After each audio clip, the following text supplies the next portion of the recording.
it's probably pretty safe to say that the happiest guy in Daytona Beach, Florida right now is 20-year-old Trevor Bayne. He became today the youngest winner ever in the Daytona 500, and he did it for one of the most veteran and oldest teams in NASCAR, the Wood Brothers. More congratulations all around. Trevor Bayne, I don't know how you could put this into words right now with what happened today, but what's going yeah, Kyle Busch made a very good point right there that your phone is probably getting blown up right now. But, man, what's the deal? 20 years old. We have scars that are 20 years old, and you've won the Daytona 500. Man, I tell you what. Nobody deserves it more than these Wood Brothers guys. I don't know that I've deserved it yet because this is my first one, but, man, this is unbelievable. I mean, I told myself I wouldn't have an emotional victory lane, but you probably saw it right there on that clip. I almost lost it, man. Just God has been so good to us to put us in this opportunity, in this situation, to be together, you know, to bring this 21 car back to victory lane, to have all those guys helping us all day long. You know, and it was crazy because I was trying to figure out how I would make that last lap pass because I had planned on being the pusher all day long. And at the end, somehow we were getting pushed. And, man, I can't put it into words. I really can't. It's just I'm dumbfounded.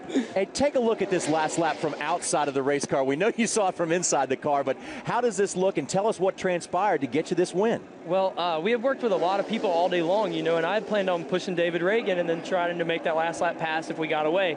You know, I knew the second pack was going to be coming fast. David Reagan, I guess something happened on that start. I really didn't think he did much wrong, but NASCAR said that he needed to pit. So when we were out front, I was wondering if I should let Stewart get in front of me. But here, you see that Stewart had planned on working with somebody else, and the 47 just tagged right to us, man. And I can't thank Bobby Labonte enough for this push right here that you're seeing. And he just pushed us all the way around to turn 4. And I was like, how in the world am I leading coming out of turn 4 at the 500? And then I dropped down to Carl, the other Ford there, and let him give me the shove across, man. That 21 car, I mean, you see it. It was just fast. And it looked real good doing it. It did. It was styling right there for sure. Trevor, I've been thinking what I can ask you, and I know this has got to be a great question to you. 2 years in a row, a driver has won the Daytona 500 that was let go the year earlier. Jamie McMurray let go by Roush Racing. You let go by Michael Waltrip. He wouldn't sign you. How sweet is this to have been out of a ride, in a ride? I mean, you win the Daytona 500. It's unbelievable. You know, in the Michael Waltrip situation, I can't thank those guys enough for the support, and Gary Bechtel and everybody to get me that nationwide experience to get me here. You know, Roush Fenway would have never taken a look for me if it wasn't for all those other teams that had carried me along the way.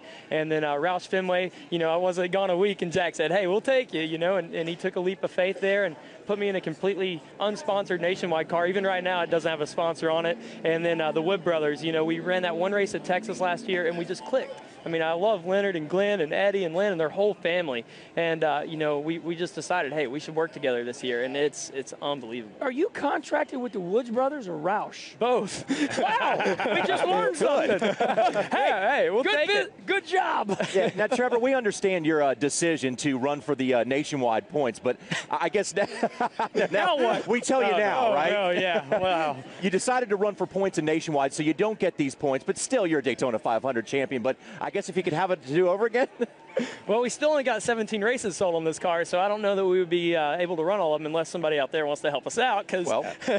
But, you know, it's still the Nationwide Series is where I belong right now. I got to earn my keep here before I can be running full-time with these guys. But today just showed that we can be here and we do belong here. And I've got awesome people supporting me with Ford Racing and Ford Motorcraft and everybody on this car. And then, obviously, Roush Fenway for the chassis and Roush Yates engines. I mean, that engine in that car was crazy. You saw it in qualifying and then in the race, 2 different motors there, and they were both just incredible. Yeah, and you can't say this enough. This is your second race, okay? And it's the Daytona 500. And here you are in victory lane, holding the trophy. You're standing there. There's Lynn, there's Glennard, there's Edsel Ford, there's Richard Petty, there's Eddie, there's Lynn, and I must have seen 15 or 20 other drivers. When do you honestly believe this may sink in? About Daytona next year, or when do you believe it'll sink in? Because you're the Daytona 500 champion, not the winner, the Daytona 500 champion. That's what they call them. I don't know if it'll ever sink in, man, until about 20 years later when we're watching reruns in there at the drivers' meeting and they show our win. You know, that's when it'll be cool. But, you know, we're wanting to do something new for the sport. You know, I think it's so awesome that the oldest team in NASCAR has picked me up as the youngest driver. And it's an odd fit, but it works so far. So that's just, I mean, it's crazy. Well, Trevor Bayne, you are the Daytona 500 champion. Nobody can ever take that away from you. Can you sign our checkered flag for us? Yes, Little tradition we have here. Sure. Hey, you see us do this on TV, right? Here Yeah, you are. And now you're doing it. Here you are, buddy. Each week here on NASCAR Victory Lane, fueled by Sunoco, one lucky fan will receive the Sunoco checkered flag autographed by the winner of the race. And this time it just so happens to be the youngest Daytona 500 champion ever. Congratulations, Trevor Bayne. Thank you.